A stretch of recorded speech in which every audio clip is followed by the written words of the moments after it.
my name is Mark Harvey. I'm a family nurse practitioner. The purpose of this vlog is to take the lectures that I give every day in the clinic and distill them down, summarize them, and clarify them, and give them to you. This will be beneficial for patients who are learning about their diagnosis, such as diabetes and the medications they take.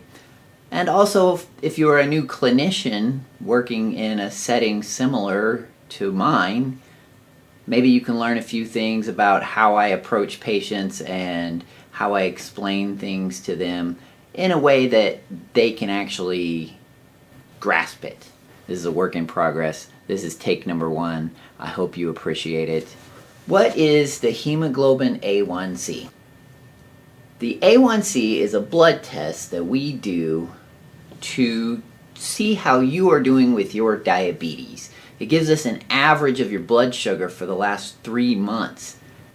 We can take that average blood sugar and figure out if your diabetes is under control or not.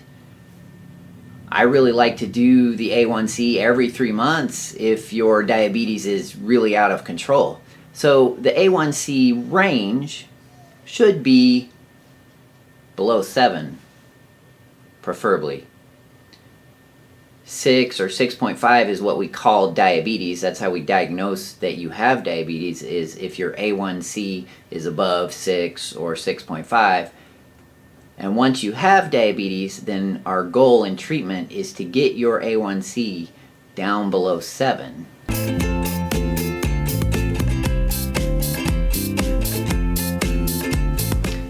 Now, I really like it when patients who have diabetes actually check their blood sugar. And for type 2 diabetes, for me in the clinic, one of the most useful numbers is if you check your blood sugar fasting or first thing in the morning before you eat anything. The A1C can tell me a lot about how your blood sugars are doing, even if your fasting blood sugars are kind of okay, or maybe you don't check your blood sugars, or you don't like to check your blood sugars. The A1C will just give me a good overall picture.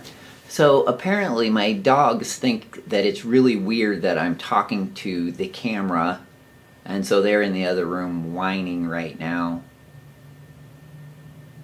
I'm not sure what to do about that, except maybe shut the door. The A1C is a blood test that you have to go to the lab and have blood drawn from your arm in order to have the test done. You don't have to be fasting to go in and get your A1C drawn.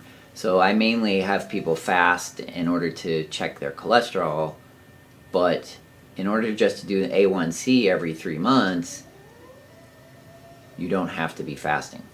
Now, you don't have to do the A1C every 3 months. If your diabetes is well under control and you're exercising and you've really cleaned up your diet and you've gotten your A1C down below 7, even down to 6, then I'm not nearly as worried about you, so I'm gonna let you go a lot longer than 3 months. Even once a year, if your A1C is consistently below 6 or below 6.5, then I'm pretty happy about that. Okay, people, if I'm gonna be a famous vlogger, you can't keep whining in the background. Well, I guess it's kind of cute, maybe. You'll meet my dogs in a later episode. Probably the one that explains that owning a dog is very good for your health. Where's the off button on this thing? Does this bow tie make me look fat? A1C. Do you have any questions about the A1C? If you do, stick them in the comments below, or you can send me an email.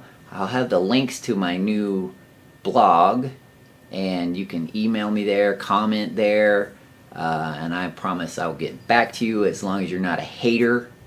Even if you are a hater, I might get back to you. But if you're a spammer, don't expect a reply. Thank you very much. I appreciate you taking the time to watch this video.